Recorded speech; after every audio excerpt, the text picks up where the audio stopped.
salve, meu povo, começando mais um vídeo aqui no nosso canal. I never made it, but I know what it takes. I'm motivated. Como eu não gosto de ficar enrolando muito, que eu não consigo também, já perceberam? Então já vamos logo pra esse vídeo, já vamos explicar aí. Já também, se você não é do candomblé, também assista, é muito legal você assistir, conhecer outras religiões. Se você é do candomblé, assista, se você é da Umbanda, assista. Vou explicar tudo pra vocês, tudo. Vamos lá. Bom, eu tenho uma tia, ela é tia de coração, amo muito ela, né? Ela morava aqui em São Paulo. E aí, uma certa vez, eu era bem pequenininha, eu lembro disso até hoje, e eu fui na casa de santo do parente dela, na casa que ela frequentava, né? Só que eu não fazia ideia do que lá na casa de santo dos parentes dela, né? Eles pediram pro meu pai, que tinha carro, levar, né, a cerveja num lugar. Quando a gente chegou lá, era a saída de Ogum. Hoje eu entendo, mas eu cheguei na época, eu não sabia de nada que estava acontecendo. E eu morria de medo. E aí, o que aconteceu? Eu cheguei achando que meu pai já ia embora, vi um monte de mato no chão, né? Aquele negócio enorme, eu já comecei a ficar nervosa. Eu ficava, meu Deus, o que eu tô fazendo aqui? Eu tô perdida. Ai, meu Deus, eu só queria ficar perto da minha mãe e não queria sair mais de perto dela. Então, ela foi lá pra dentro da casa da mulher com a minha tia, fez amizade com o pessoal. Meu pai foi pro outro canto com meu tio e ficou eu e minha prima. Minha prima já era da religião e ela era mais velha que eu. Eu fiquei do lado dela, né? Ficava encostada assim do lado de um sofá que tinha lá.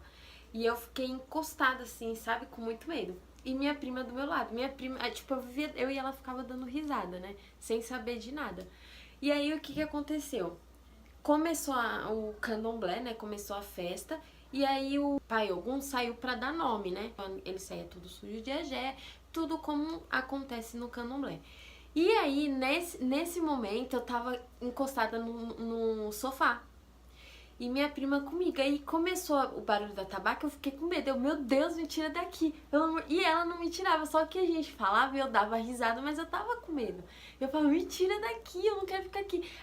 Aí quando eu vi o pessoal saindo, né, começou a roda, e aí eu vi o padrinho do rapaz, né, o padrinho do menino, do rapaz que tava recolhido, e o menino saindo todo sujo de sangue. Eu entrei em desespero e comecei a falar, Me tira daqui, esse homem vai me matar, meu Deus do céu, eu vou morrer. Me tira daqui, me tira. e minha prima não levava a sério, tava dando risada da minha cara.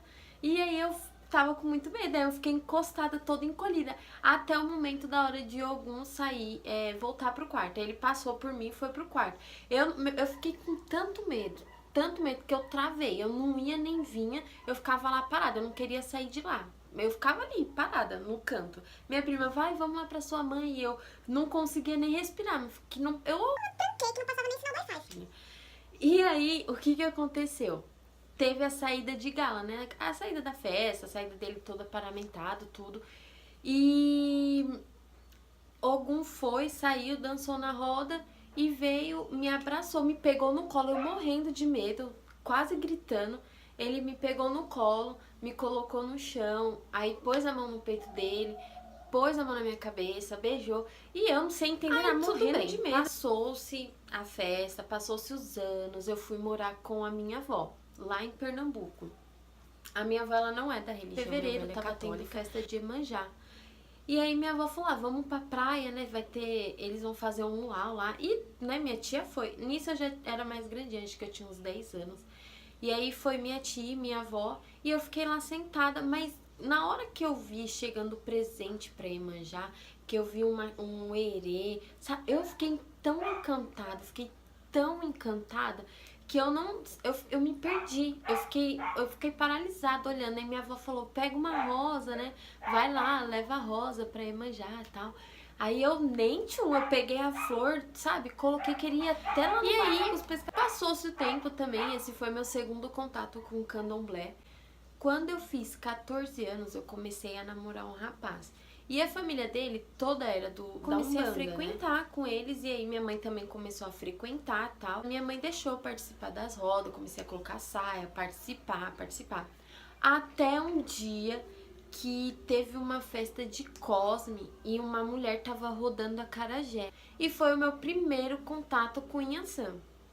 Então, eu não sabia quem era, eu só sabia, eu achava lindo, eu queria comer o bolinho e tal, né? E o que aconteceu?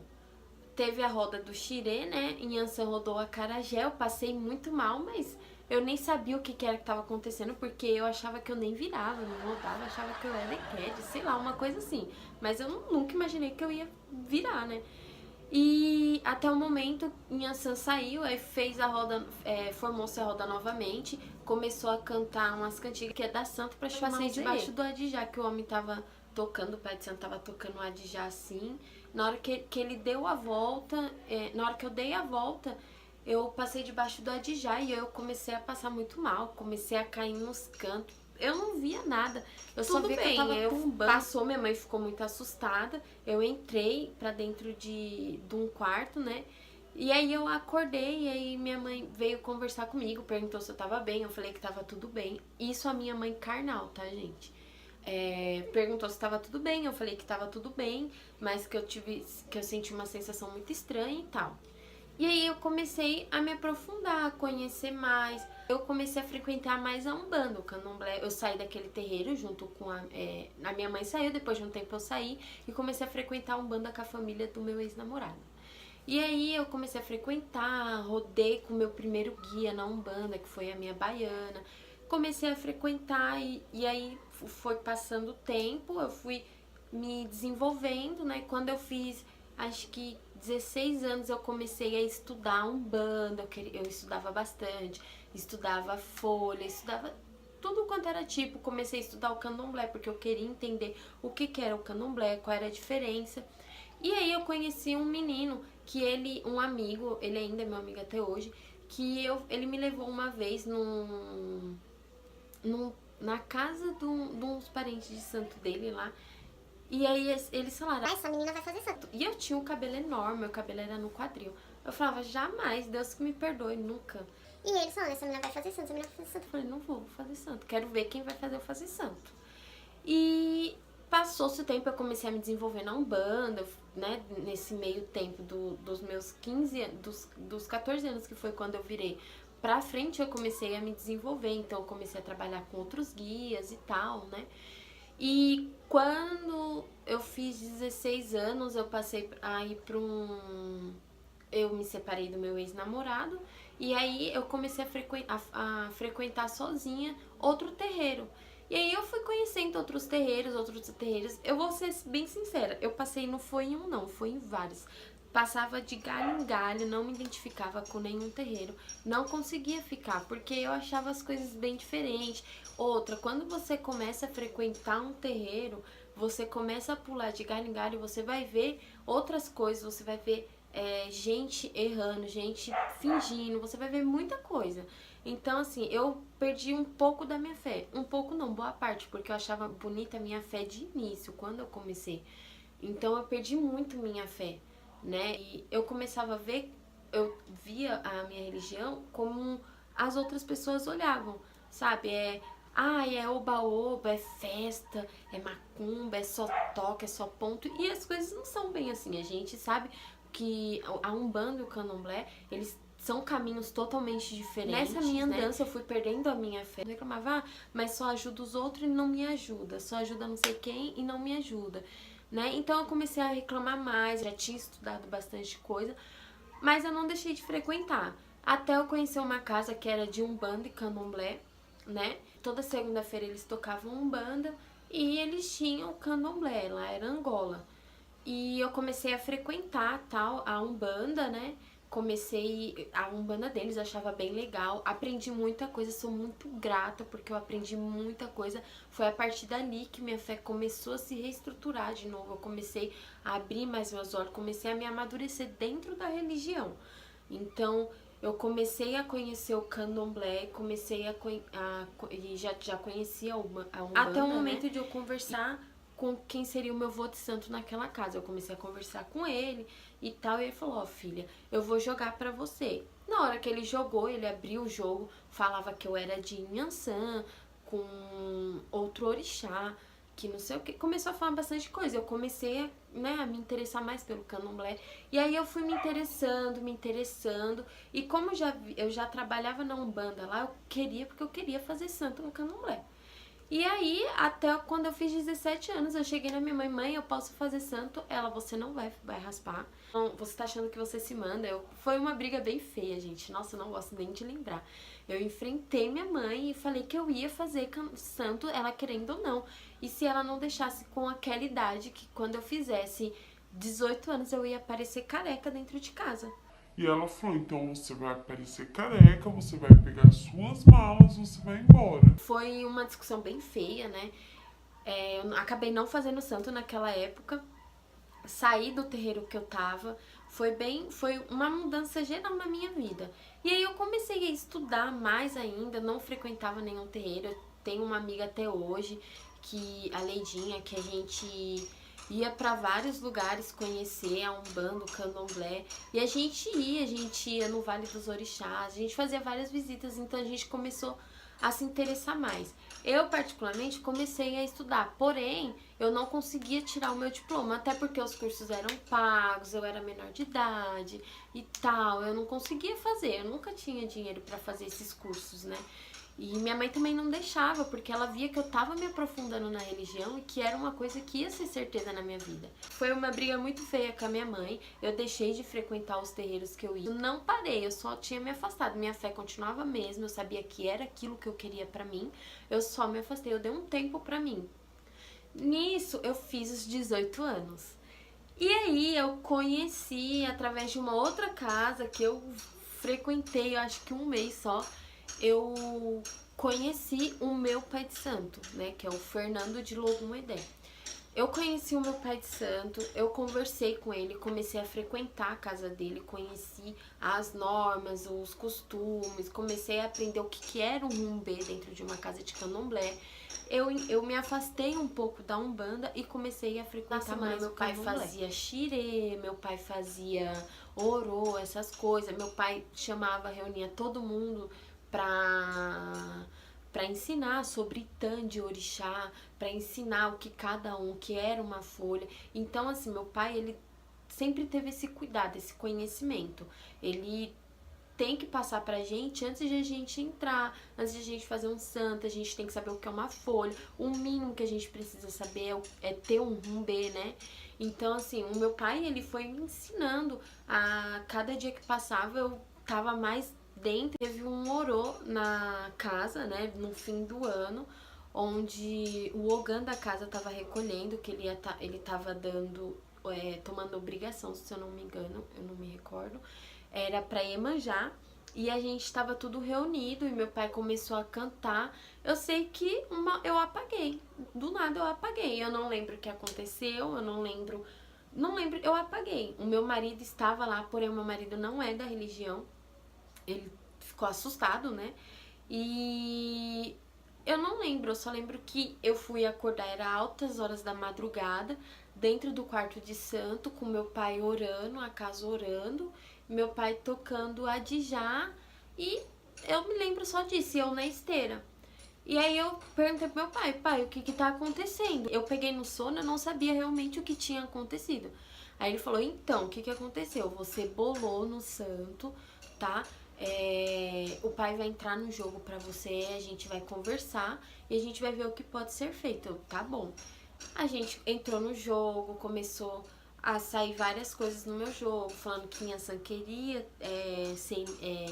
que eu me iniciasse, eu precisava fazer santo e tal e tal. Mas não era uma coisa de questão de saúde, questão que ela vai fazer... Não, foi uma coisa espontânea, sabe? Eu tava dentro, Inhaçã pediu, não era uma coisa que eu necessitava, foi uma coisa muito espontânea. E aí, meu pai conversou comigo, eu falei, pai, só que... Infelizmente, nessa época eu já estava com 19 anos, tá? Eu fiquei 1 ano na casa do meu pai, aprendendo as coisas cantigas, sabe? E quando eu fiz 19 anos, eu queria muito fazer santo. Foi dos meus 19, eu faço aniversário em abril, em janeiro. Quando foi em dezembro pra janeiro, meu pai começou a conversar comigo e tal, só que eu falei, bom, tem um problema, meus pais não vão aceitar. E aí ele falou, não, a casa vai se reunir, a gente vai chamar a sua família, a gente vai conversar. E aí tudo bem, um certo dia meu pai marcou de fazer um almoço, reuniu todos os filhos da casa, sentou numa mesa o meu pai de santo, o meu pai pequeno, a minha mãe pequena, a minha e a Gibonã, e meus pais no outro lado e eu também junto dos meus pais. E aí o meu pai de santo começou a conversar com ele. Ó, é assim, assim, assado. Yansan quer que sua filha seja iniciada, ela gosta, que é uma casa de respeito e tal. E aí, por um milagre do Divino Espírito Santo, e o que aconteceu? O meu pai começou a conversar com a minha mãe e minha mãe tava meio assim. Aí ela perguntou pro meu pai falou, então, por mim, se é o que ela quer. A minha mãe, ela falou, então tá, Fernando, ela quer ser iniciada, ela vai ficar aqui recolhida tantos dias, né? Vai ficar tantos dias de preceito, tá. Então é assim, eu tô entregando a vida da minha filha nas suas mãos, eu tô entregando o maior bem da minha vida nas suas mãos. Então eu peço pra você, no dia que eu vier a faltar aqui, que você seja o pai dela, que você seja um pai pra ela, que você seja o pai e a mãe dela no dia que eu não estiver mais aqui. E aí foi aquela choradeira, foi a casa inteira comemorando do lado de dentro, das coisas comemorando também. E aí foi uma felicidade só, né? Eu fiquei maravilhada, nossa, vou fazer santo. Isso foi em dezembro, quando foi em janeiro, eu recolhi, no dia 2 de janeiro eu recolhi pra fazer santo. Fiquei lá, eu fiquei 15 dias, na verdade, eu não fiquei 21 dias recolhida porque eu trabalhava, então eu precisava voltar ao trabalho. Fiquei 15 dias recolhida, foram os 15 dias que eu mais tive paz, que eu mais aprendi. Foi um momento muito espetacular na minha vida, sabe? Foi uma mudança muito interna e externa, sabe? Eu tinha minhas dificuldades, eu tinha que melhorar, veio um turbilhão de coisas pra cima de mim e eu tinha que saber lidar com tudo isso. E foi o melhor momento eu estar recolhida, porque foi onde eu pensei em tudo, eu refleti. Gente, quando eu acordei, que eu passei a mão e eu vi que eu tava careca, que eu passei a mão, eu chorei, mas foi um choro de felicidade, tipo, sabe? Não foi nada porque eu precisava, senão eu ia morrer, não foi nada disso. Foi uma coisa feita por amor, eu sempre amei ser filha de Yansan, eu sempre amei o candomblé, eu sempre amei. Foi o melhor presente, eu não sei explicar, uma sensação inexplicável pra quem está iniciando por amor. Tá? Não pela dor, não por doença, não por nada, por amor. Foi Só quem o realmente melhor passou. presente. Quem realmente tá dentro, passa, é uma coisa bem inexplicável. E passou-se o tempo, eu voltei pra minha casa, né? Eu passei 21 dias recolhido, eu fiquei com a minha mãe passava raiva, quando ela passava raiva eu me estressava, eu dava santo, e aí tinha que ensinar a minha mãe a falar as palavras para mandar o santo embora, para mandar o erê embora, sabe? E era uma dificuldade, porque na minha casa a única que é do candomblé é eu, porque o meu irmão é católico, a minha irmã é evangélica, a outra mais velha é evangélica, meu pai é evangélico, minha mãe é católica. Foi uma coisa assim que só ninguém entendeu por quê, mas a minha religião, ela é a minha religião, ela é o que me dá estrutura, aonde eu encontro forças pra poder tocar adiante uma dificuldade, onde é o meu momento de paz. Eu não sei explicar isso pra vocês, mas é o meu momento, é a minha paz. Preconceito, muito.